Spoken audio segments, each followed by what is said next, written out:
Alexandre Mema, directeur régional de la Société Générale, le sponsor de cette soirée, m'a-t-on dit. Merci. Alors, comment ça se passe? Les banques ont encore un peu d'argent. Je le dis à qui veut l'entendre. Comment ça se passe au niveau de la Société Générale? Beaucoup de choses ont été dites. Voilà, quel chemin vous avez voulu tracer? Quel sillon vous avez voulu tracer? Alors, plutôt que de revenir sur tous les dispositifs qu'on a mis en place ici ou là pour promouvoir les femmes dans l'entreprise, pour promouvoir les handicapés dans l'entreprise, pour promouvoir les minorités visibles dans l'entreprise, j'ai envie un peu de vous faire partager ce que sont les convictions très fortes des managers de la Société Générale. La première conviction, c'est une conviction de citoyen.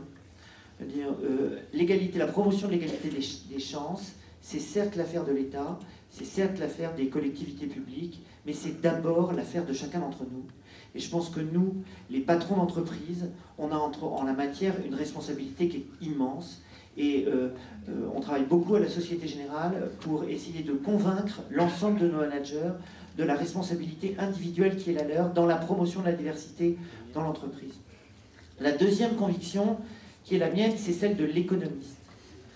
Toutes les études macroéconomiques récentes qui sont faites sur le sujet prouvent ou démontrent que les sociétés plus cohérentes, les sociétés dans lesquelles le ciment social est meilleur, les sociétés plus intégratrices, sont des sociétés qui affichent des performances de croissance qui sont meilleures.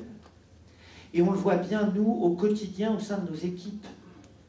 Quand on travaille dans une équipe dans laquelle on n'a pas la même culture, dans laquelle on voit les réalités par des prismes différents, dans lequel on a une histoire qui nous conduit à avoir des convictions différentes, et ben on réussit toujours mieux que dans les sociétés de clones dans lesquelles on a trop tendance à évoluer.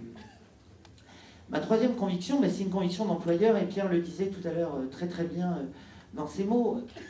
Soyons extrêmement clairs, même si aujourd'hui on traverse une zone de turbulence économique aiguë, qui va sans doute un peu desserrer la contrainte qui est la nôtre en termes de marché du travail, nous avons dans nos entreprises des cohortes de baby-boomers qui vont partir en retraite, qu'il va falloir remplacer, et nous ne trouverons pas, si nous continuons à employer toujours les mêmes personnes sortant des mêmes écoles, avec les mêmes cultures, nous ne trouverons pas demain les salariés dont nous avons besoin.